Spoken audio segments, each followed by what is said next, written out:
Welcome to the TheFuse podcast. Our guest today is Adam Goldstein, who's the President and Chief Operating Officer of Royal Caribbean Cruises Limited.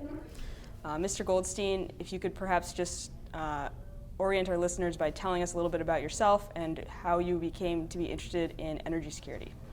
Sure. So I've been at Royal Caribbean for 27 years, so a long time. My responsibilities these days as President and Chief Operating Officer of the company are primarily the delivery of a wide range of shared services to the 7 brands that the company offers to the marketplace of cruises either to North Americans, people from Europe, and now people from China. So one of the key considerations for my role and for all the senior management of the company is energy efficiency, how we utilize energy-related initiatives. So that's pretty important to what I do, to what the company does. My interest in this area goes back about 12 years. Robbie Diamond and I first met in Switzerland, of all places. And we were in a phase where we were preparing to be a significant user of biodiesel. Those were also the years where the oil price ramped up to unprecedented heights, and for the sector that we're in, that was a major development, major negative development for us, and that's what spurred my interest in energy security and understanding what we might be able to achieve by advocating together with other business leaders and retired military leaders, and that takes us to today. Great, so we're going to launch right into our energy questions. Sure. So following the period of relative stability between 2011 through mid-2014, volatility has definitely returned to the oil market in force, and oil prices have remained between 40 and 60 per barrel over the last 9 months, but low prices are unlikely to be here to stay. So as a company, how does Royal Caribbean handle the price volatility, and are you concerned about an unexpected price spike in the medium term?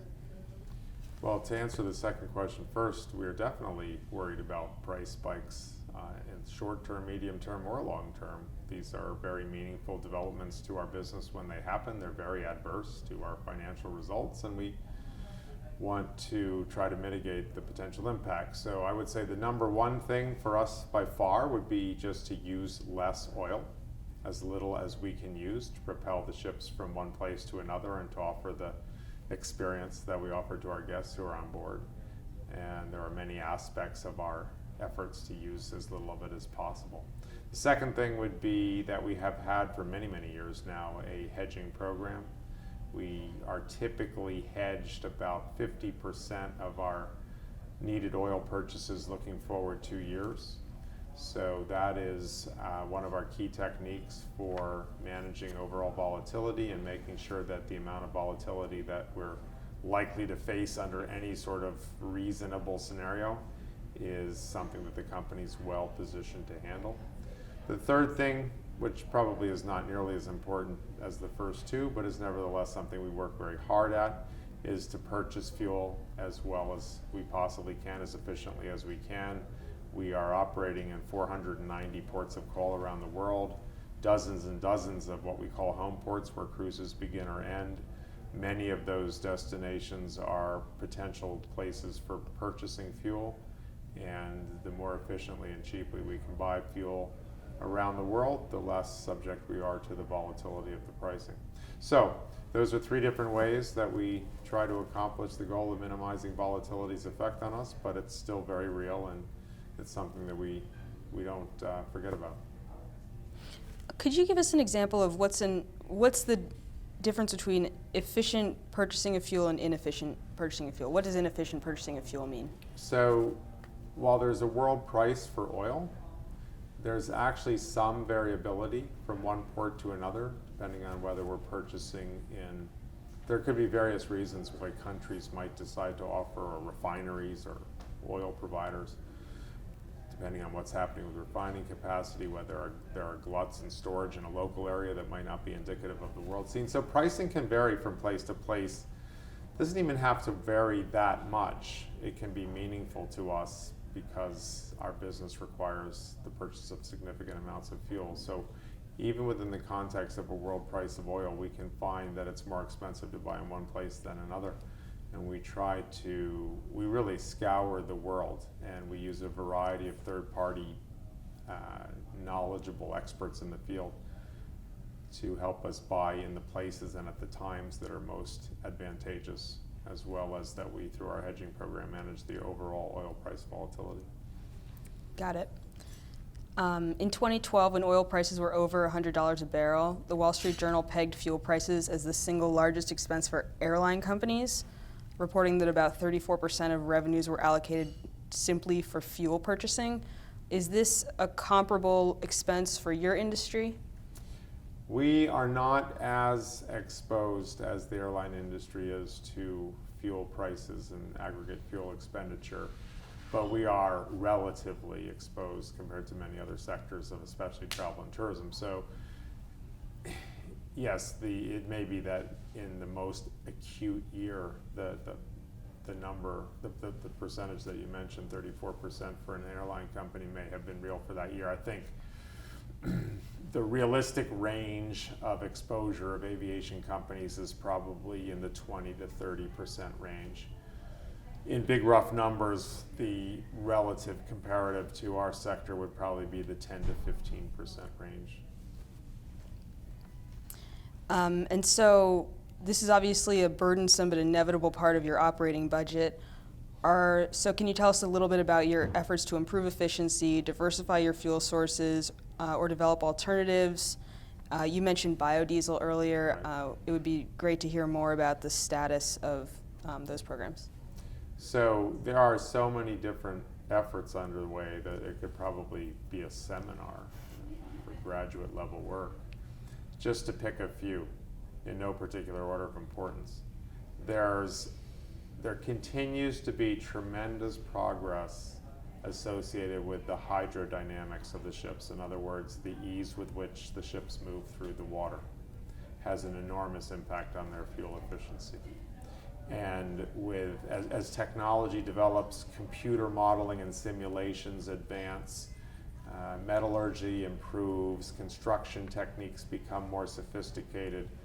What we find, particularly when we introduce or design and introduce a new class of ships, which is really when we make the biggest jumps in efficiency, when we can start with a blank piece of paper, taking into account everything that we've ever learned up until that point, and then using the latest techniques available, is that we can make 10, 20, even 25% gains in relation to classes of ships that were in existence earlier.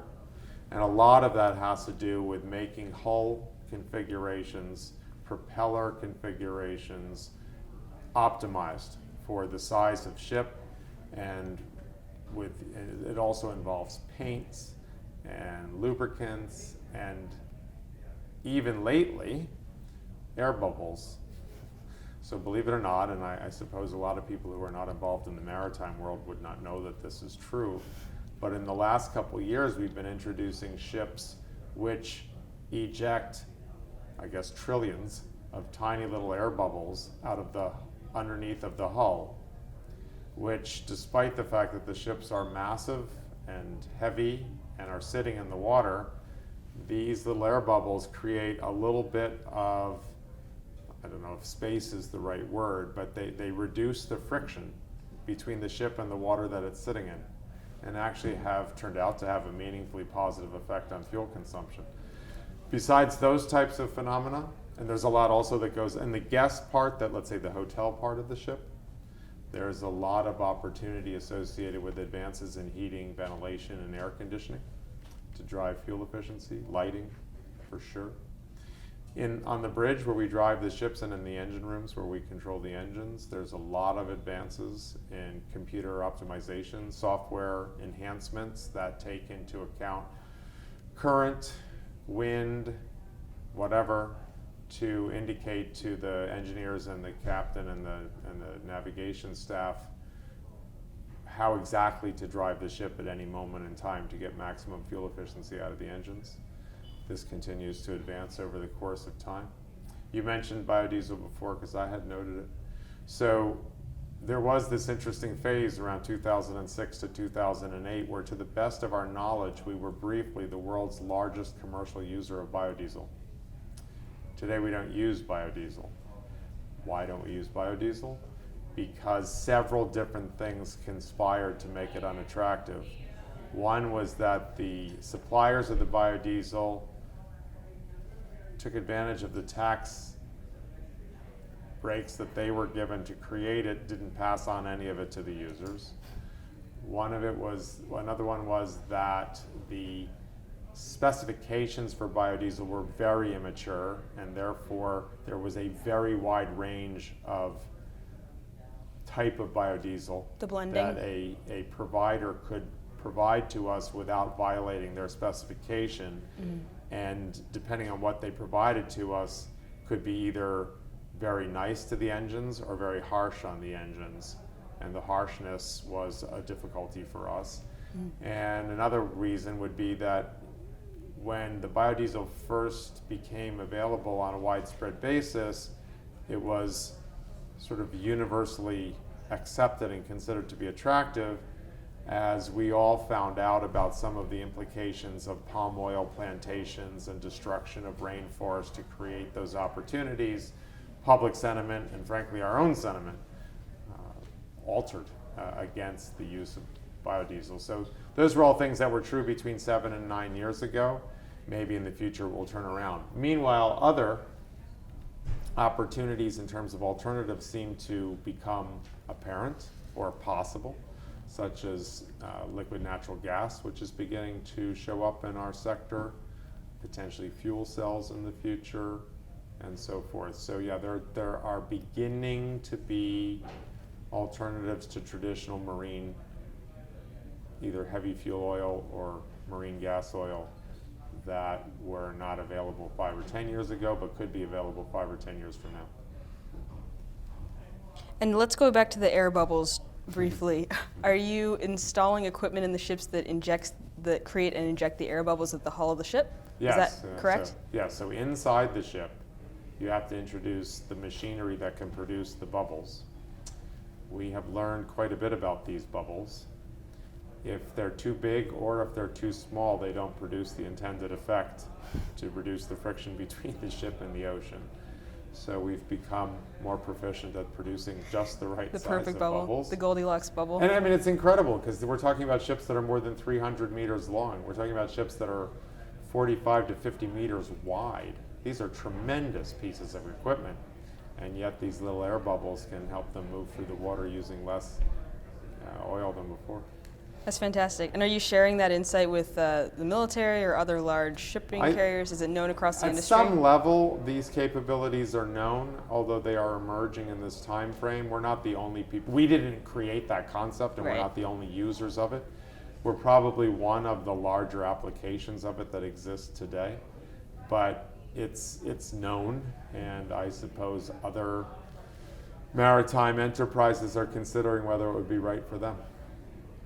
And how the various initiatives that you mentioned, including the air bubbles, are you creating opportunities to gain a competitive advantage, or would you say that there's a push across the entire cruise industry to pursue ways to lessen the fuel burden?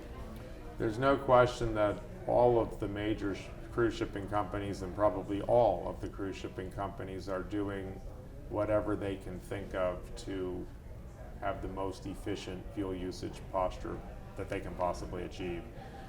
We can see that very clearly with our principal competitors. We feel that our company, Royal Caribbean Cruises Limited, is in a pretty favorable competitive posture as it relates to fuel efficiency. The metrics that we look at suggest that we're well positioned. It's hard to know if we can continue to create and sustain competitive advantage for the long term. There's a lot of smart people at the various cruise companies figuring these things out. But while we would love, the main thing that we compete on, of course, is the guest experience that we deliver to our guests. If we can be strongly competitively positioned in a large cost element such as fuel spend, then that's great. But really, we're doing that for the benefit of our shareholders who expect us to maintain a very rigorous cost control of all cost lines.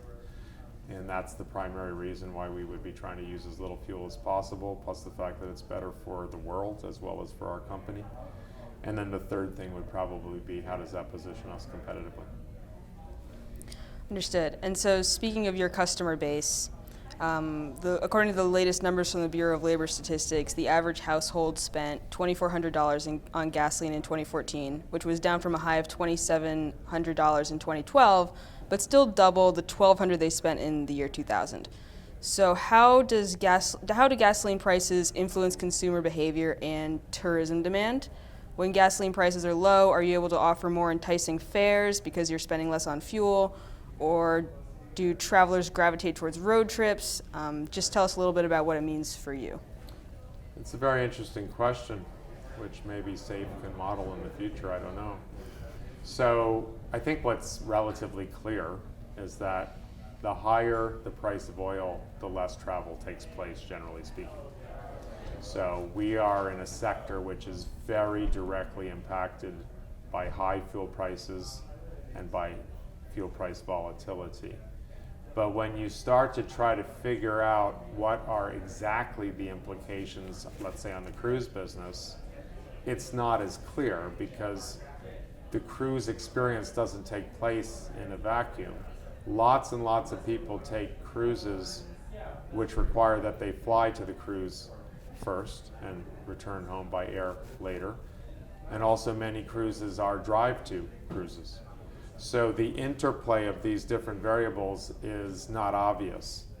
If air prices go up, your first thought might be, oh, cruises would be the beneficiary of that because the airlines, as we discussed earlier, are the most exposed to fuel price volatility. But to the extent that cruises require flights before and after, that would also negatively affect us if the price of oil is going up, and it would positively affect us if the price of oil is going down. So it's really hard to know. There could be substitution of cruises that you would have to fly to towards cruises that you can drive to. So I think that's very sophisticated modeling that would have to tell us some of the answers to those questions. But as I said to begin with, there's no question, other things being equal, fuel prices going up are bad for travel, they're bad for cruising, they're bad for us. Thanks so much, Mr. Goldstein, You're for welcome. joining us on the podcast. Thank you.